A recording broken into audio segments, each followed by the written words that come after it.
Hey everyone, welcome back for another deep dive. Today we're tackling something that might make you want to take a nap, investing and retirement planning. But hold on. Before you hit that snooze button, I promise this one's going to be interesting. We've got this source. It's kind of like a script for a motivational video trying to get people excited about investing, and we're going to break it down and see what we can learn. It's funny you should say that about wanting to take a nap because the source we're looking at actually starts with a pretty startling statistic. Get this, 80% of people end up regretting not saving early for retirement. Wow, 80%. That's a huge number. Yeah. I'm definitely feeling a little more awake now. So this script we've got, it mentions all sorts of investments: stocks, bonds, mutual funds, even real estate, gold, and cryptocurrency. Is that like the whole investment universe or what? Well, it's definitely a good overview of the most common options out there. And the fact that it covers so much ground really highlights something super important: the power of diversification. Diversification, right? I've heard that term thrown around, but explain it to me like I'm five. Why is it so important? Okay, so imagine you put all your money into one single investment, like all your eggs in one basket. And then that investment takes a nosedive. Uh-oh, right.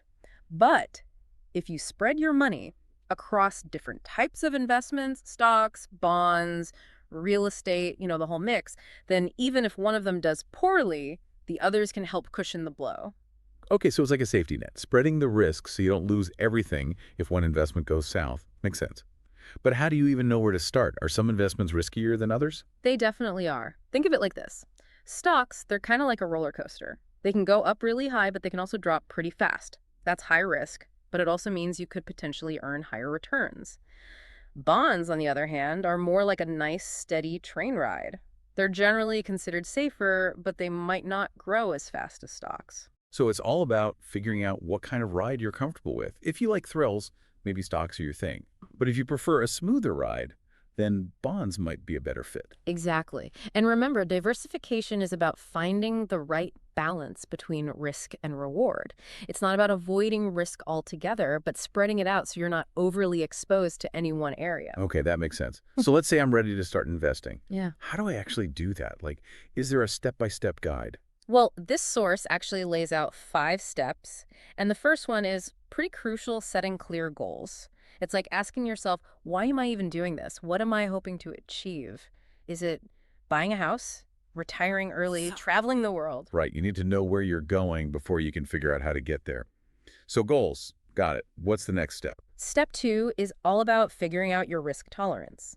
We already talked about how different investments have different levels of risk, so you need to be honest with yourself about how much risk you're comfortable taking. Yeah, I'm definitely more of a play it safe kind of person. I don't like the idea of losing money I worked hard for. So once I've figured out my risk tolerance, what's next? Then it's time to choose the right investment account, and that's where things can get a little tricky. This source mentions 401k and IRAs, which are both retirement savings accounts with tax advantages, but they're structured a bit differently. Okay, I'm gonna need a little more explanation on this one. What's the difference between a 401k and an IRA? Sure, so a 401k is typically offered through your employer, and you contribute money directly from your paycheck before taxes are taken out. The really cool thing about 401k is that many employers offer something called matching. Matching? What's that? It's basically free money. Your employer will match a certain percentage of your contribution, so it's like they're adding extra money to your retirement savings. Whoa, free money. That sounds pretty awesome. So what about IRAs? How do those work? An IRA, or individual retirement account, is something you set up on your own, independent of your employer.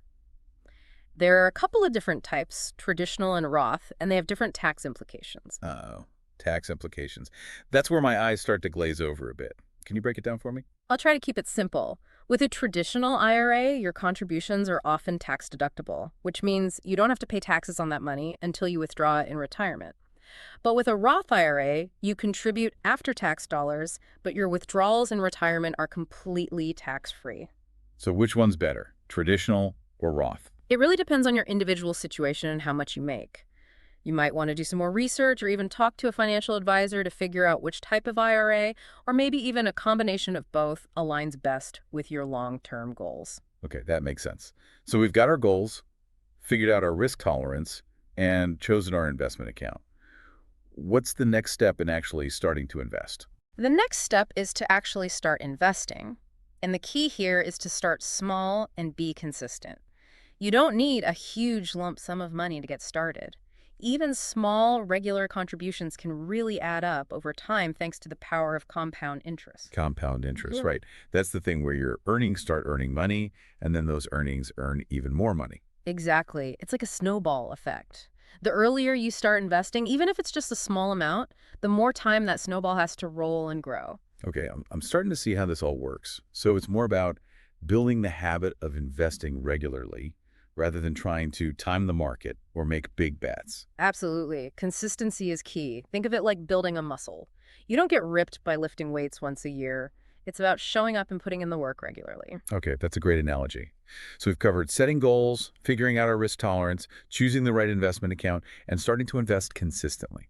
What's the final step in this five-step process? The final step, and this is something you'll do on an ongoing basis, is to monitor your investments and adjust them as needed. The market is always changing, so your investment strategy might need to change too.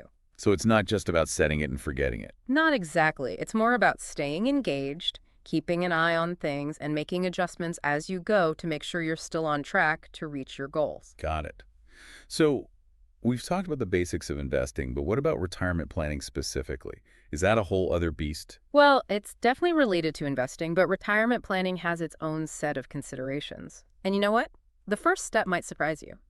It's not about picking a random age to retire, but figuring out what you actually want your retirement to look like. So it's less about the number and more about the lifestyle. Exactly. Do you want to travel the world, pursue hobbies, spend more time with family, maybe even start a second career? Once you have a vision for your retirement, you can start figuring out how much it'll cost to make that vision a reality. That makes sense. It's like planning a big party. You got to know how many guests you're expecting, what kind of food and entertainment you'll have, all that stuff. But how do you even begin to estimate those retirement costs? It feels kind of overwhelming. Yeah, it can feel that way, but there are actually a lot of online calculators and resources that can help you project those costs. They'll factor in things like your current spending habits, potential healthcare costs, and even inflation. It might not be perfect, but having at least a rough estimate is a good place to start. Okay, so we've got our retirement vision and a general idea of how much it'll cost. Now what?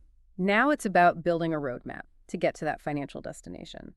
And this source really stresses the importance of maximizing your contributions to retirement accounts, like those 401ks and IRAs we talked about earlier, especially if your employer offers matching. Free money. Gotta love it. But what about other types of retirement accounts? Are there other options out there? There are a few others, like pension plans. Those aren't as common these days, but some employers and government agencies still offer them. With a pension, you get a guaranteed income stream in retirement based on how long you worked and how much you earned. So it's like a safety net, knowing you'll have that steady income coming in no matter what's happening in the market. Exactly. And then there are taxable investment accounts. These don't offer the same tax advantages as retirement accounts, but they give you more flexibility with withdrawals and investments. Got it. So it's about finding the right mix of accounts to fit your specific situation. You got it. It can get pretty complex, but remember, we're breaking it down step by step. And you know what? This source brings up a common mistake people make that can really mess up their retirement plans. Okay, I'm all ears. Let's talk mistakes so we can avoid them. What's the first one? One of the biggest mistakes is not considering inflation. Inflation. Right. Isn't that just when stuff gets more expensive over time? It is, but it's more than that. It's about the fact that your money loses value over time. So what you think is a comfortable amount of money today might not be enough to maintain your lifestyle 20 or 30 years from now. Oh, wow. So it's not just about saving enough money, but also about making sure that money keeps up with inflation. Exactly. You need to factor inflation into your calculations when you're figuring out how much you need to save for retirement. This is where it starts to get real. I'm starting to see how all these little details can really impact your financial future. Absolutely. And that's why it's so important to be aware of these potential pitfalls. And actually, speaking of pitfalls, there's another mistake mentioned in this source that a lot of people fall into, and it can really have a big impact on your retirement savings. Okay, hit me with it. What's the next mistake we need to be aware of? Okay, so we were talking about mistakes that can really derail those retirement plans. And you mentioned inflation. What's the next one we need to watch out for? This one might seem kind of obvious, but it's surprisingly common. Withdrawing from those retirement accounts too early. Yeah, I can see how that would be tempting, especially if you're in a bind. But I bet there's some pretty hefty penalties for doing that, right? Oh, absolutely. Those early withdrawals can trigger taxes and penalties, which basically means you're losing a chunk of your hard-earned savings just to access your own money. Ouch, that's gotta hurt. So patience is key when it comes to retirement savings, huh? It really is. The longer you can let those funds grow and compound, the better off you'll be in the long run. Now, this next mistake is a little more nuanced, and it's something we touched on earlier, not diversifying your investments. Right, that whole don't put all your eggs in one basket thing. But why is it so important when it comes to retirement planning specifically? Well, imagine this. You put all your retirement savings into one single stock, and then, bam, that company goes bankrupt. Yikes, right. A big chunk of your nest egg could be gone just like that. But if you diversified and spread your investments across different types of assets like stocks, bonds, real estate, the mix, then the impact of that single loss would be much less severe. It's like having a backup plan for your backup plan. You know, you're not putting all your hopes on one single investment performing well. Exactly. And diversification can also help to kind of smooth out those ups and downs of the market. When one asset class is down, another one might be up, which helps to stabilize your overall portfolio. So diversification, it's like a shock absorber for your retirement savings. Oh, got it. What's the next mistake on the list? This one might hit close to home for some folks. Not actively planning for healthcare costs in retirement. Oh yeah, healthcare costs, can't forget about those. They can get pretty crazy as we get older, and it seems like they're only going up. They are a big factor to consider, and it's something that a lot of people just don't really think about when they're planning for retirement. Those costs of medical care, long-term care, prescription drugs, they can really add up, especially as we age. So it's not just about having enough to cover your basic living expenses in retirement. You've got to factor in those potential healthcare costs too, which can be really unpredictable. Exactly. It's a good idea to start thinking about potential healthcare needs early on and maybe consider things like long-term care insurance or setting aside a specific portion of your savings just for those healthcare expenses down the road. Okay, so it's like having a separate emergency fund just for healthcare, just in case. That makes sense. Right. And the last mistake this source highlights is not seeking professional advice when you need it. Sometimes navigating the world of investing and retirement planning can feel really overwhelming, and there's absolutely no shame in asking for help. Yeah, it's like going on a hike in unfamiliar territory. Sometimes you need a guide to help you navigate the terrain and make sure you don't get lost. I love that analogy. A financial advisor can help you figure out your individual needs, create a plan that's tailored for you, and choose investments that make sense based on your risk tolerance and your long-term goals. So it's not a sign of weakness to ask for help. It's actually a smart move, especially when you're dealing with something as important as your financial future. Out of all these mistakes we've talked about, is there one that you find particularly surprising or concerning? I think what really gets me is how often people underestimate the impact of inflation. They focus on saving a certain amount, but don't always consider how much that money will actually be worth years down the line when prices have gone up. Yeah, it's like saving up for a big vacation, but forgetting to factor in things like the cost of flights and accommodation. Suddenly your budget's not as comfortable as you thought it would be. Exactly. And when it comes to retirement, which could span decades, the impact of inflation can be huge. You really need to factor it into your calculations to make sure your savings are actually keeping up. Okay, inflation, definitely something to keep on the radar. Any other mistakes that particularly stand out to you? The one about starting late is another one that always gets me. I understand why people might put off retirement planning. When you're younger, there are so many other things to worry about.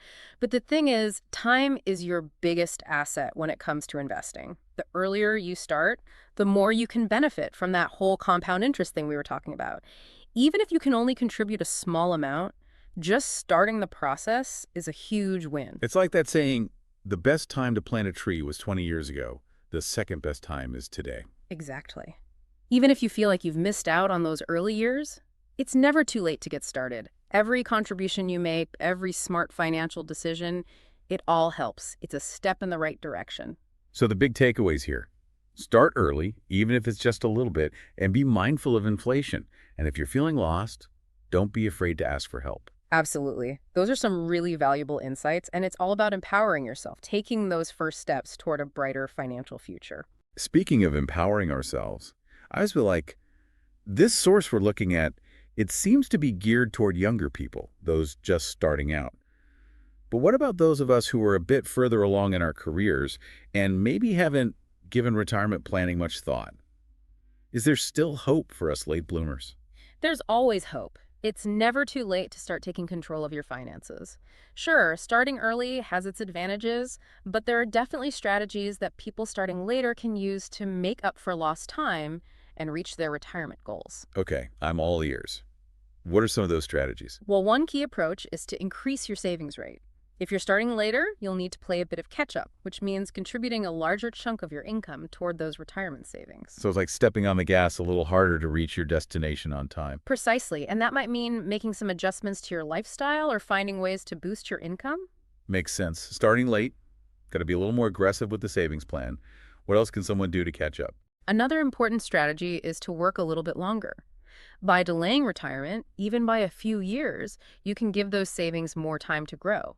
Plus, it means you'll have fewer years of retirement to actually fund. So it's like extending the runway, giving yourself a little more time to build up that momentum. Exactly. And working longer could mean you'll be earning a higher salary in those later years, which can further boost your retirement savings. Right, because those later years are often when people hit their peak earning potential. Exactly. And keep in mind, delaying retirement doesn't necessarily mean working full time until you drop. It could mean transitioning to part-time work or exploring other flexible arrangements that allow you to generate some income while still having more freedom and flexibility. So it's about finding a balance that works for you, not about completely sacrificing your enjoyment of life in those later years. Absolutely. It's all about making smart choices that align with your individual circumstances and goals.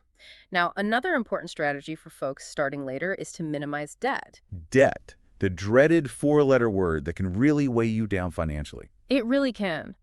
Paying down high-interest debt, like credit card debt or personal loans, frees up more of your income, which you can then redirect towards retirement savings.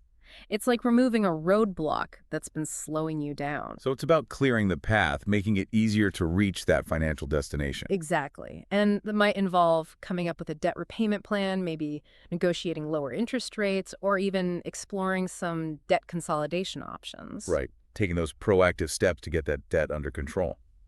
Now, what about specific investment strategies for people starting later? Are there any adjustments they should consider making? Yeah, one approach could be to increase their exposure to stocks a bit. Stocks generally have the potential to earn higher returns over the long term, which can help people catch up if they're starting later. But hold on, isn't that riskier, especially as you get closer to retirement? It can be, which is why it's super important to consider your risk tolerance and talk to a financial advisor before making any big changes to your investment mix. But for someone who still has a while before they retire, having a slightly higher percentage of their portfolio in stocks could help them make up for lost time. So it's about finding that balance again, right? Yeah. Weighing the potential for higher returns against the increased risk. Exactly. It's a balancing act that really requires careful thought and maybe even some expert guidance. And, in addition to those financial strategies, there are also some important mindset shifts that can really help people starting later in the game. Mindset shifts, huh? I'm always intrigued by how our thoughts and beliefs can really shape our actions and results. So what kind of mindset shifts are we talking about here? So we're talking mindset shifts for those of us playing catch up with retirement planning. What are some of those mental hurdles we need to overcome? Well, I think one of the biggest ones is that feeling of being overwhelmed. It's easy to get discouraged when you look at the big picture and think, oh man, I'm so far behind. But it's important to remember progress happens one step at a time. So instead of getting bogged down by the sheer size of the goal, it's better to break it down into smaller, more manageable chunks. Exactly. And don't forget to celebrate those small wins along the way. Every contribution you make, every debt you pay off, every smart financial decision you make, it all adds up. I like that, focusing on those little victories to keep the momentum going. What other mindset shifts can be helpful in this situation? Patience is a big one. Retirement planning is a long game, so you've really got to stay focused on that long-term goal even when you're facing those short-term challenges. The market's going to have its ups and downs, but consistent investing over time, that's what really makes a difference in the end. So it's like running a marathon, not a sprint. Got to pace yourself and trust the process. Exactly. That's a great way to put it. Remember, compound interest, it needs time to work its magic. The longer you stay invested, the more you benefit from that potential growth. Okay, so even if you're starting late, there's still hope. It's about boosting your savings rate, working a little longer, minimizing debt, maybe tweaking your investment approach, and most importantly, embracing those key mindset shifts, like taking things one step at a time and being patient. Absolutely, you've hit the nail on the head. And don't forget, you don't have to do this all alone. A financial advisor can be a huge help in providing personalized guidance based on your unique circumstances. Right, because everyone's financial situation is different. There's no one-size-fits-all solution. Exactly. It's all about finding the strategies that work best for you and your goals. Well, this deep dive has been incredible. We've covered a ton of ground. Understanding investing, navigating all those different retirement account options, even figuring out how to catch up if you're starting a little later than you'd like. I feel so much more equipped to take control of my financial future now. That's fantastic to hear. And remember, the key takeaway from all of this is that it's never too early or too late to start. Taking those small, consistent steps, combined with smart decision-making and a healthy dose of patience, that's the recipe for building a secure and fulfilling retirement. Couldn't agree more. And on that note, we've reached the end of our deep dive for today. But before we sign off, I want to leave you with one final thought. We've talked a lot about taking action, but action without a clear vision, well, that can sometimes lead us astray. So I encourage you to take a few minutes and really envision your ideal retirement. What does it look like? What will you be doing? How do you want to feel? Once you have that vision in mind, it becomes so much easier to create a plan and take those steps to turn that vision into reality. Thanks for joining us on this deep dive into investing and retirement planning. Until next time, keep learning, keep growing, and keep striving towards that brighter financial future.